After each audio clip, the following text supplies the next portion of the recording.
principio, buenos días a todas y a todos. Agradecer la invitación por parte del Jurado Nacional de Elecciones, particularmente del doctor Víctor Ticona, presidente, y felicitar todo el evento organizado por parte de la Escuela Electoral y de Gobernabilidad del propio Jurado Nacional de Elecciones.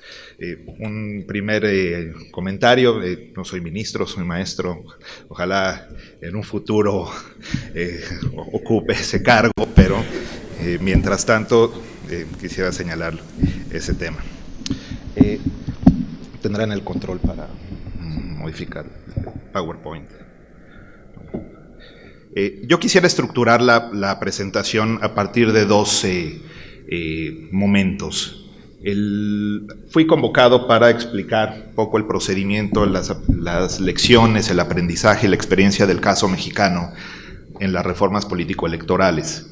Y para poder señalar con mucha claridad el tema, me parece que es necesario iniciar en cómo estamos en México actualmente.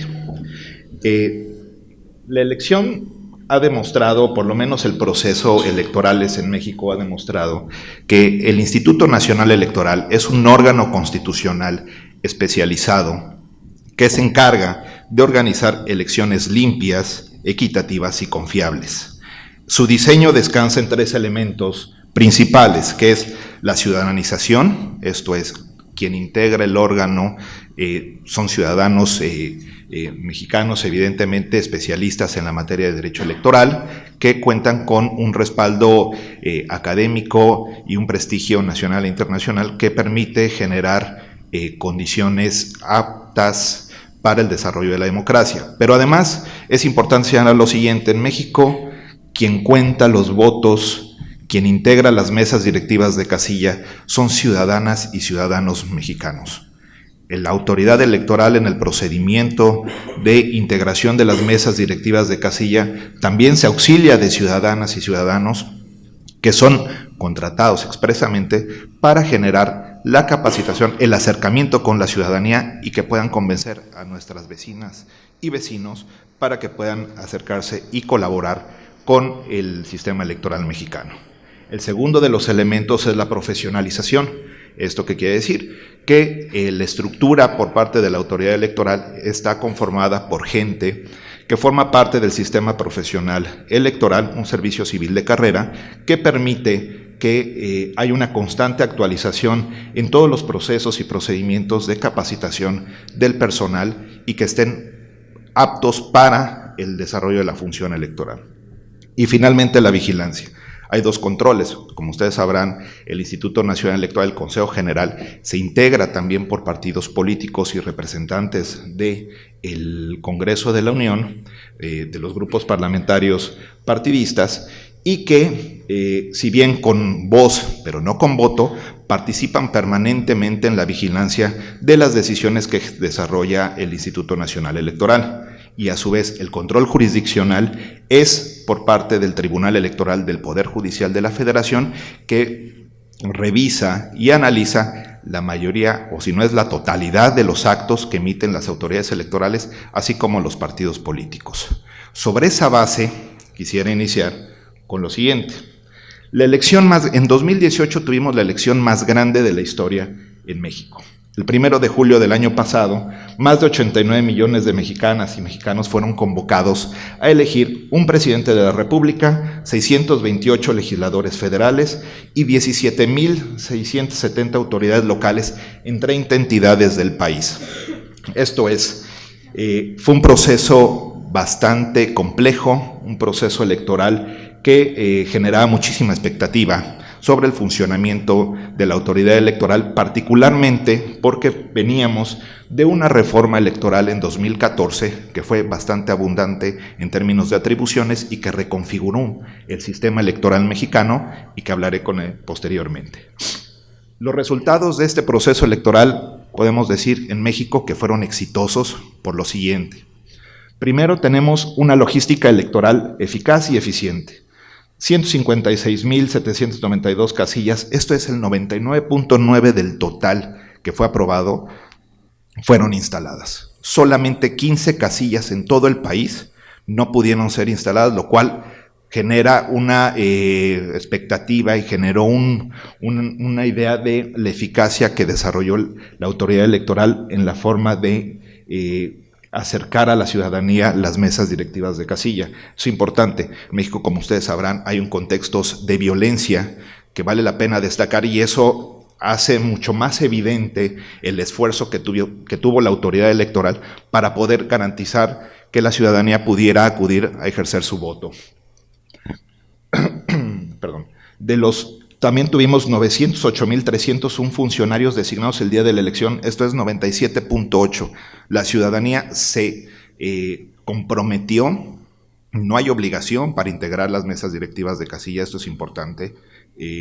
La ciudadanía demostró un convencimiento sobre su participación dentro del proceso electoral, y eso se tradujo en una de las participaciones ciudadanas más altas en términos de resultados electorales. Estamos hablando del 63.42% de participación ciudadana, que es uno de los más altos, si no es el más alto, desde 1994. ¿Esto qué quiere decir? Que la ciudadanía estaba convencida del proceso electoral, de las condiciones sobre las cuales se iba a ejercer el derecho a voto, y estaban convencidas de que la autoridad electoral podía y estaba organizando una elección apegada a los principios rectores que establece nuestra Constitución. No está de más señalar, y esto es importante, me parece, que el sistema electoral mexicano a lo largo de por lo menos 40 años ha sido objeto de crítica por parte de la ciudadanía respecto a la confianza en las autoridades electorales. Entonces, el simple hecho de que tuviéramos un alto porcentaje de participación ciudadana de esos 89 millones que estaban convocados, me parece que es un dato relevante que vale la pena analizar y entender por qué nos ha ido de esta forma. La siguiente tiene que ver con los resultados exitosos. Hubo alternancias en el Congreso de la Unión, pongo un ejemplo. De 300 cargos que se eligieron, en 248 hubo alternancia. En senadurías de mayoría relativa y primera minoría, en total son 96 cargos, hubo un 79% de alternancias. Y en el INE estamos convencidos que las alternancias no significan democracia. Sin embargo, sí significa que hay condiciones necesarias y condiciones básicas sobre las cuales la ciudadanía puede ejercer libremente el voto. Insisto, el tema de la confianza sigue siendo una constante, pero a través de acciones que permiten garantizar que exista condiciones de equidad en la contienda, garantizan que puedan generarse este tipo de resultados. Otro tema que es importante, por lo cual consideramos que es exitoso el proceso electoral del año pasado, tiene que ver con los pasos firmes hacia la igualdad de género. El INE aplicó acciones afirmativas en los registros de candidaturas, desarrolló acciones para atender hechos de violencia política contra las mujeres, y como resultado, la legislatura actual es la más paritaria de la historia de México. 48.4% de diputadas y 49.2% de senadoras. Esto es muy importante señalarlo porque fue el segundo ejercicio en términos de paridad, porque en la reforma de 2014, posteriormente lo mencionaré, pero se estableció a nivel constitucional la obligación de postular de manera paritaria los partidos políticos a hombres y mujeres en el Congreso de la Unión. Esto es 50-50. Pero no solamente eso fue el único avance que tuvimos, sino también en la ley orgánica, la Ley General de Partidos Políticos, se estableció la obligación que tenían los partidos políticos de postular mujeres no solo en distritos que fueran perdedores, porque eso también advertíamos, ¿sí? Lo que estaba ocurriendo se garantizaban previo a 2014 las cuotas que había, esto en un 60-40, pero se estaban postulando mujeres o postulaban a mujeres en distritos no ganadores para generar una simulación, y eso se trató de evitar a partir de la legislación, y posteriormente el INE generó varios criterios para eliminar este tipo de simulaciones y que efectivamente se garantizara la paridad en el Congreso de la Unión. Otro resultado exitoso fueron elecciones más incluyentes, esto es, El INE aplicó una política de inclusión de grupos vulnerables que destacan dos aspectos. Primero, acciones afirmativas para el registro de candidaturas indígenas, esto es, a partir de una serie de consultas que generamos a lo largo y ancho del todo el país, con motivo de la distritación electoral, obtuvimos que uno de los grandes reclamos era la ausencia de representación indígena en el Congreso de la Unión. Lo que decidió el instituto, pese que existe un reconocimiento constitucional a la multiculturalidad y al respeto al sistema normativo interno de los pueblos y comunidades indígenas, sí advertimos que había una subrepresentación de estos grupos. Entonces, ¿qué fue lo que se decidió por parte del INE? Pese que no existe una obligación legal para la postulación de candidaturas indígenas, fue generar las candidaturas, garantizar el derecho respetando paridad, esto es 50-50 en las candidaturas, pero además que hubiera espacios específicos de candidaturas indígenas. Hoy afortunadamente contamos con 13 diputaciones indígenas en el Congreso de la Unión, lo cual es un avance, me parece que debemos de seguir en ello, pero que obedece a una actitud proactiva por parte de la institución, de los integrantes del Consejo General del Instituto Nacional Electoral, para garantizar la inclusión de sectores y de grupos vulnerables. La siguiente política de inclusión fue el procedimientos para garantizar a las personas trans el ejercicio del voto. Otro resultado exitoso, y con esto me parece que concluye la primera etapa de la presentación, son las acciones contra las noticias falsas. ¿Qué teníamos que hacer para incentivar la participación? Todo mundo sabemos que existe a lo largo y ancho del mundo, es un tema global, el tema de la difusión de noticias falsas. ¿Qué hicimos para combatirlas?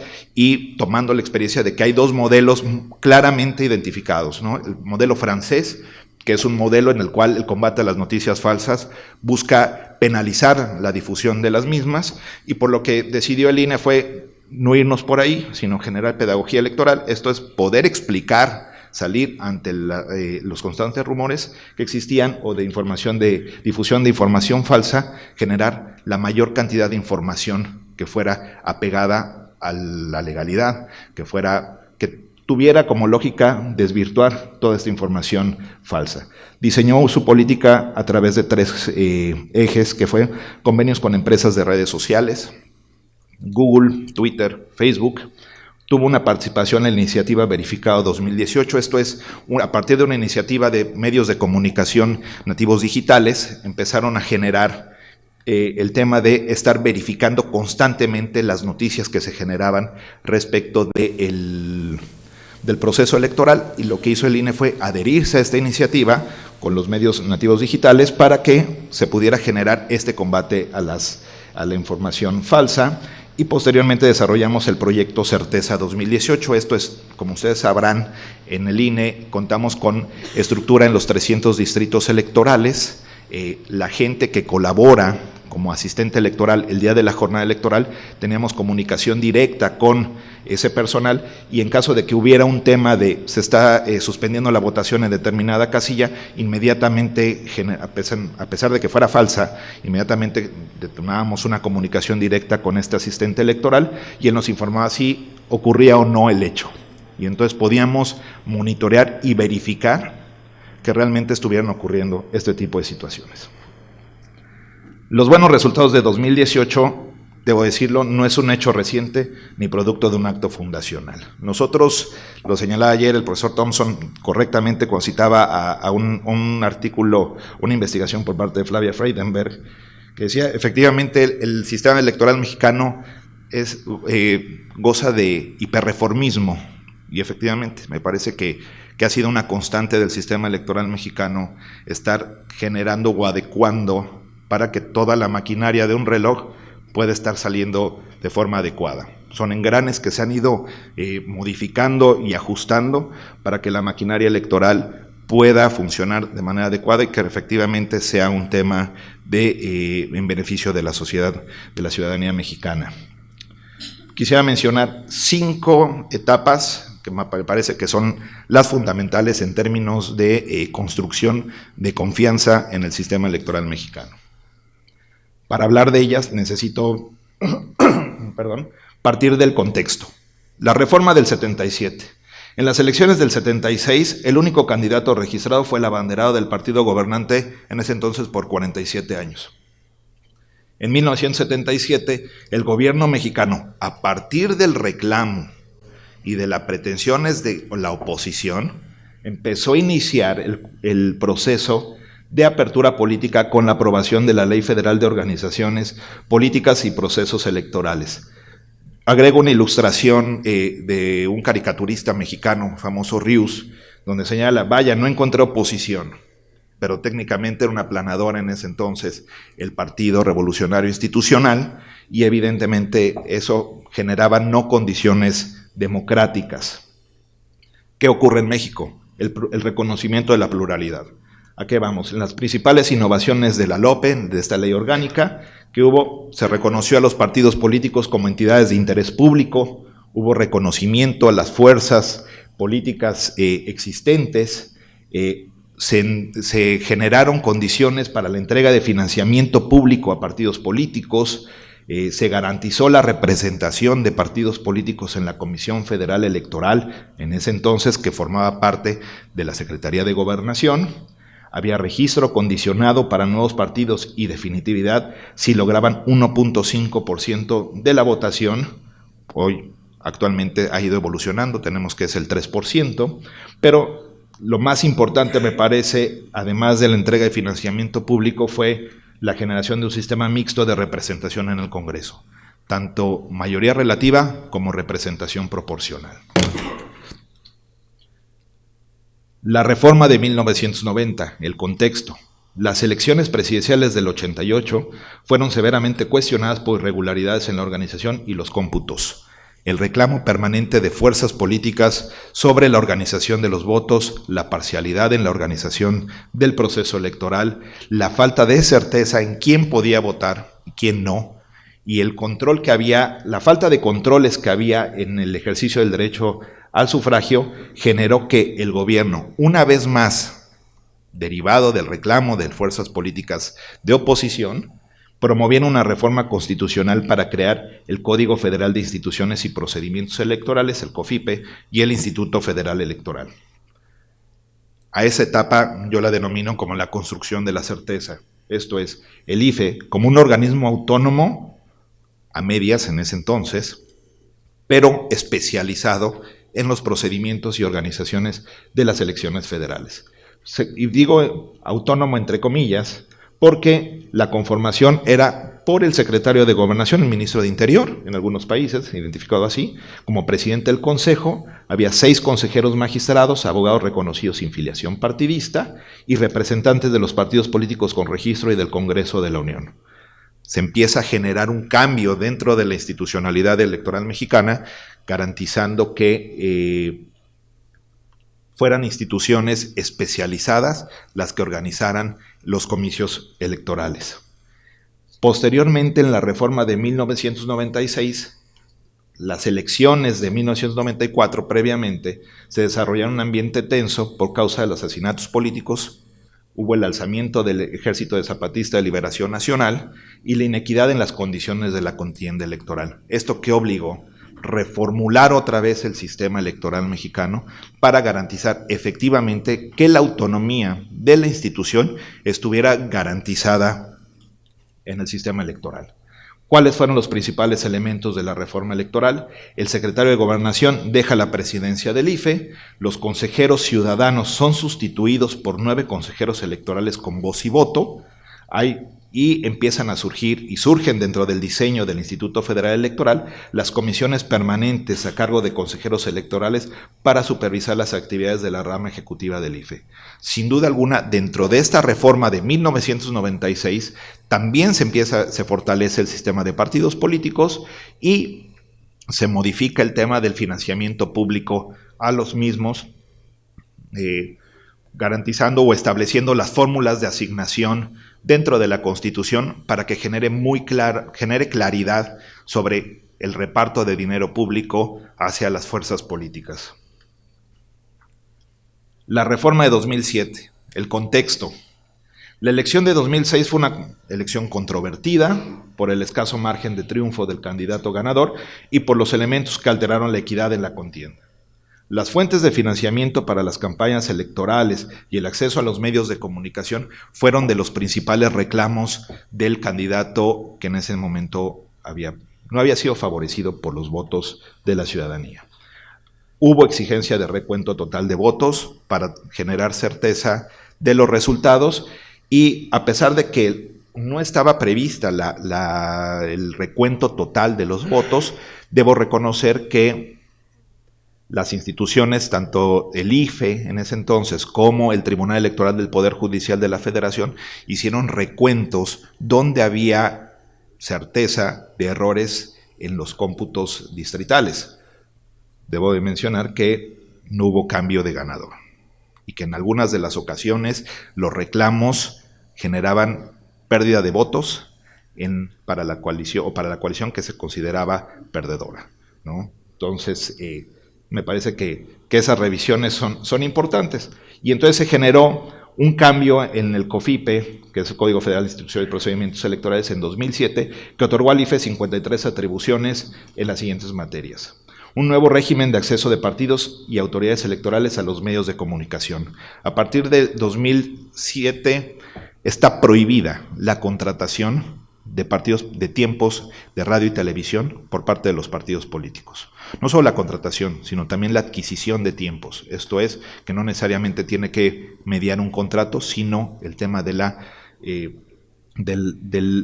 cesión de tiempos en radio y televisión. Adicionalmente, el IFE, es importante mencionar, empezó a generar un monitoreo permanente de las transmisiones en radio y televisión para garantizar que efectivamente los partidos políticos, los medios de comunicación, transmitieran los mensajes de los partidos políticos. Entonces, actualmente, hoy el INE, hacemos una verificación permanente a todas las transmisiones de los medios de comunicación respecto de la propaganda de partidos políticos.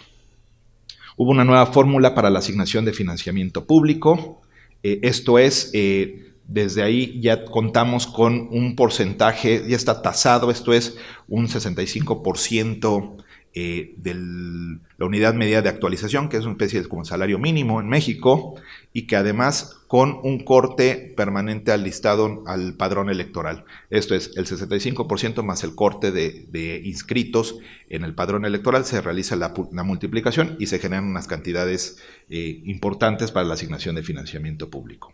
Hay prohibición de propaganda personalizada y campañas negras, esto es, hay una restricción constitucional y también legal para que los funcionarios públicos incidan en el proceso electoral a favor o en contra de una opción política, pero además está prohibido el uso de recursos públicos dentro de los procesos electorales.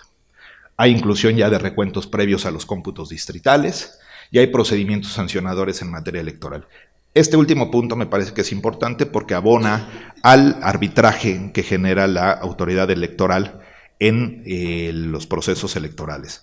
Si bien detectamos que la sanción necesariamente repara la violación que existe dentro de los procesos electorales, se implementó a partir de interpretaciones del Tribunal Electoral del Poder Judicial de la Federación y que posteriormente se recogieron en la legislación mexicana, la posibilidad de que la autoridad electoral, esto es el IFE y ahora el INE, pueda detener y suspender a través de un dictado de una medida cautelar la propaganda ilegal.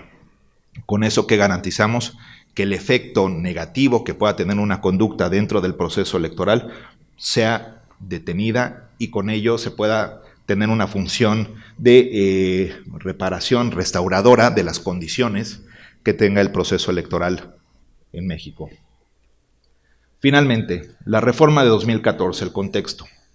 Ya no había un tema de inequidad en el acceso a los medios de comunicación, utilización de recursos públicos, pero existía el reclamo de fuerzas políticas de que había interferencia de gobiernos locales en las elecciones de 2012.